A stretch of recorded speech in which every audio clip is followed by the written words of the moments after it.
You can't choose just one thing. That's not a flaw. It's a feature of a brain built for a world that changed. You're not a quitter.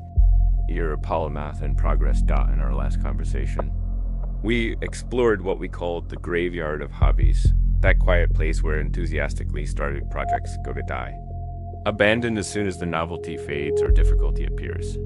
We dove into the neuroscience of quitting, understanding how the brain reacts to frustration and boredom, and we created a concrete plan to build the muscle of tenacity, that symbolic region of the brain that allows us to move forward exactly when everything inside us screams to stop. But for some of you, a more subtle and confusing problem emerged after that episode.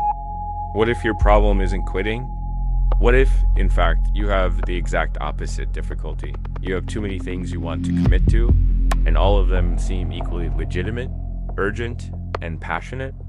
You look at your life like someone looking at a map without borders, dozens of different paths open before you.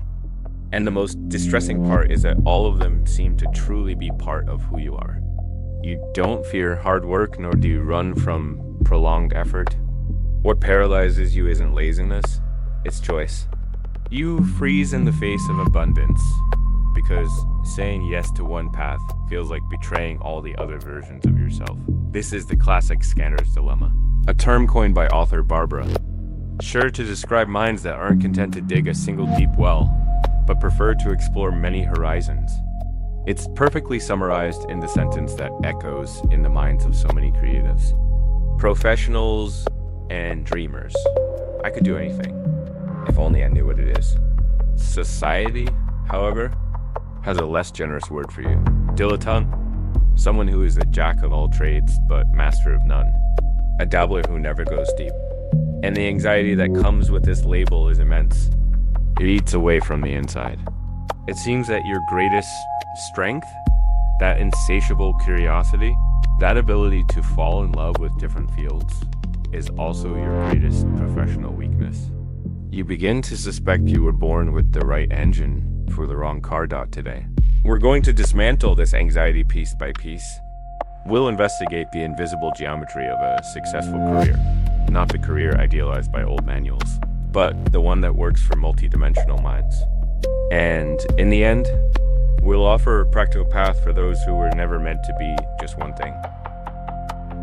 First, understand why the career advice of the 20th century now feels like a trap for you. In the last century, the Western world obsessively celebrated the figure of the specialist, and it made sense. The industrial and post-industrial society functioned as a predictable, stable environment, almost like a chessboard.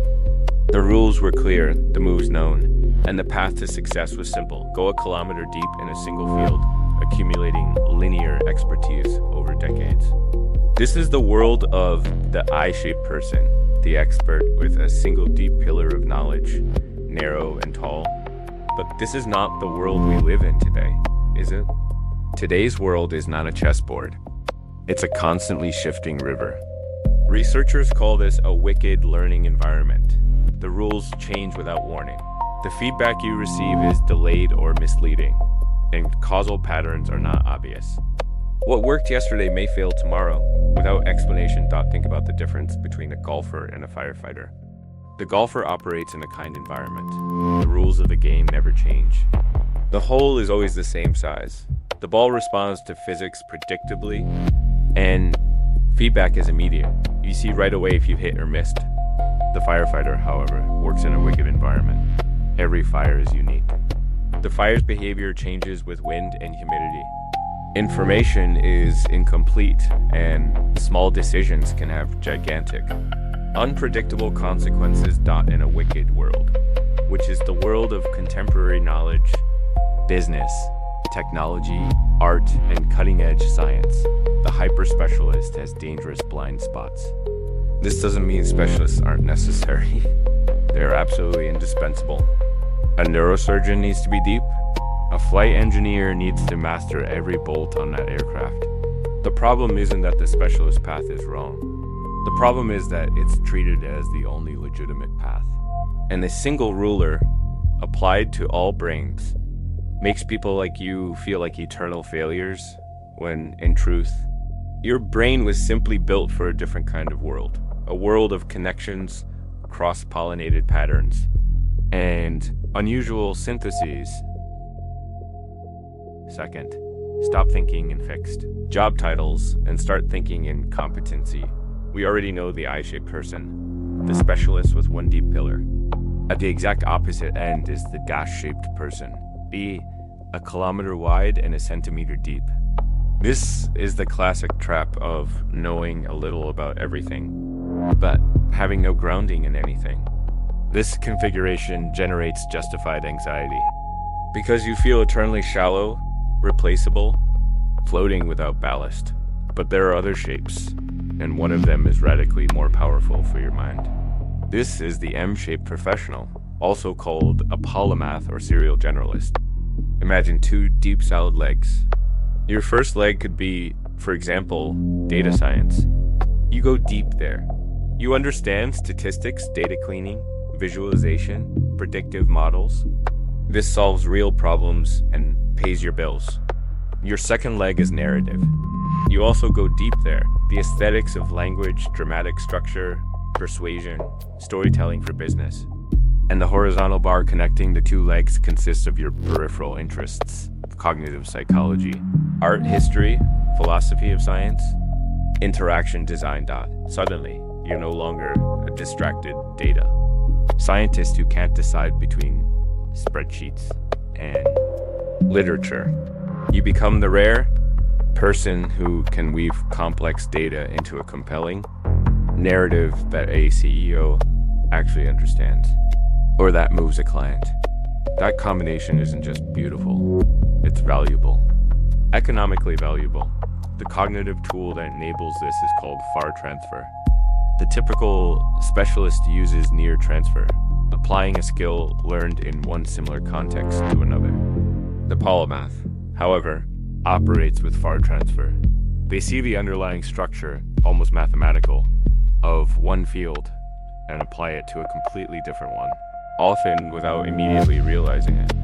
Someone who understands the fractal structure of tree roots might suddenly see a revolutionary way to organize a relational database.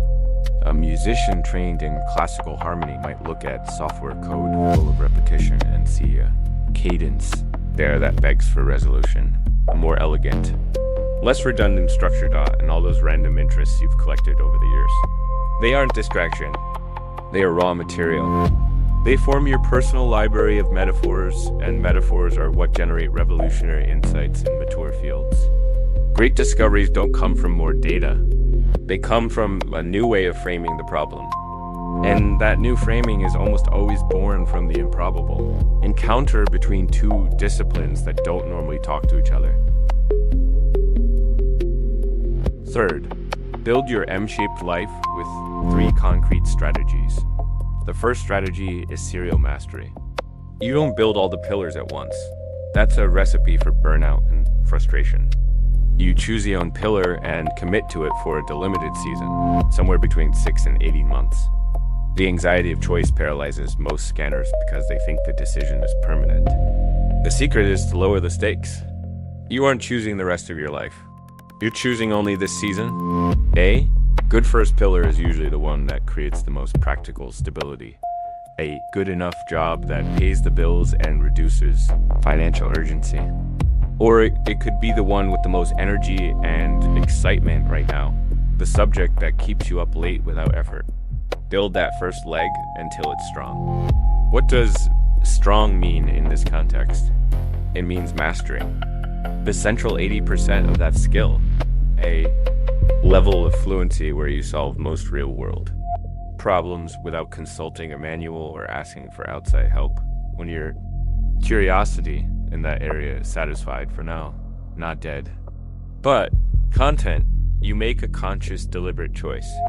This is not quitting like an amateur fleeing the first sign of pain. This is quitting strategically.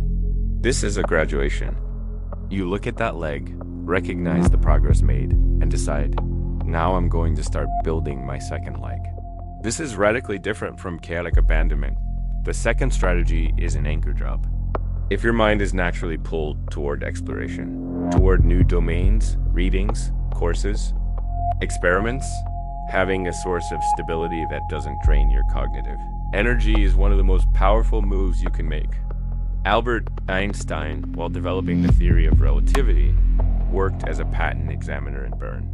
It wasn't a glamorous position, but it was predictable, stable, and crucially, it didn't demand his creative mind for 8 hours a day.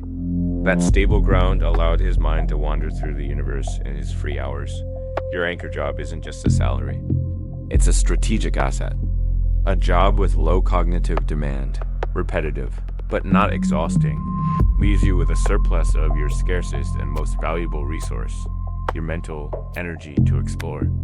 A stressful, meeting-filled, high-passion job might look exciting on a resume, but if it consumes 110% of you, there's no room left for the exploration that your scanner brain needs to breathe. Choose your anchor consciously.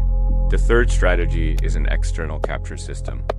The scanner brain generates more ideas, associations, and passing obsessions than it will ever be able to retain. Your working memory, that little mental workbench where you assemble thoughts, is small, fragile, and crowded. If you don't get finished ideas off the workbench, there's no space to build new ones. You remain eternally stuck on the same thought, revisiting it without moving forward. You need, therefore, a place outside your brain to capture your fleeting obsessions. The German sociologist Niklas Luhmann published over 70 books and hundreds of articles using a method called Zettelkasten, flipbox. He didn't write an entire book at once. He wrote one idea on one card, small, atomic. Then he linked that card to another card, over decades of patient work. That became an interconnected web of knowledge that literally wrote the books for him. When you become fascinated by medieval Gothic architecture for a week, read. Take notes, draw diagrams, capture references, put everything into a simple system.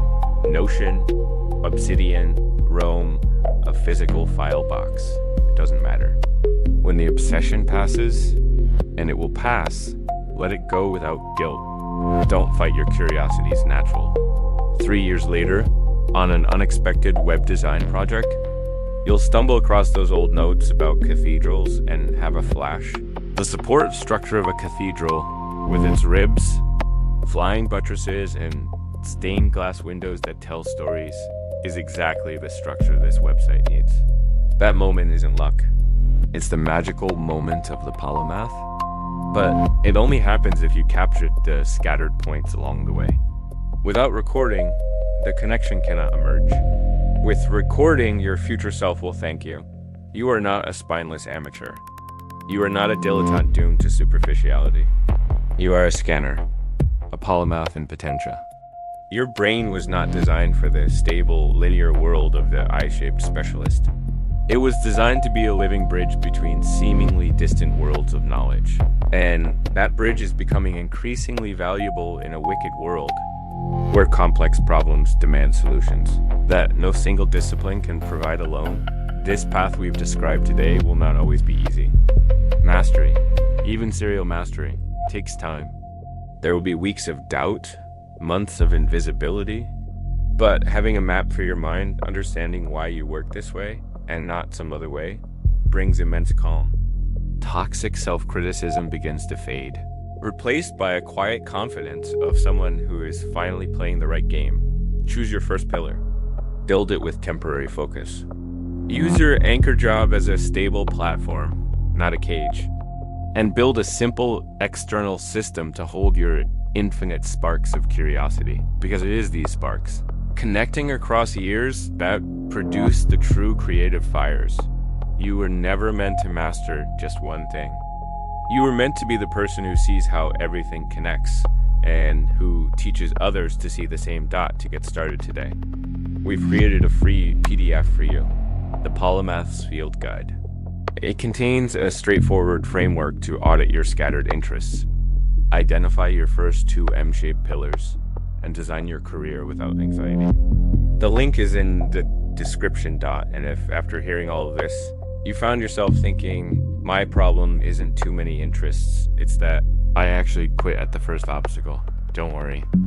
You're just in a different part of the same journey. The previous episode on the muscle of tenacity is still available for you. Return to it whenever you need,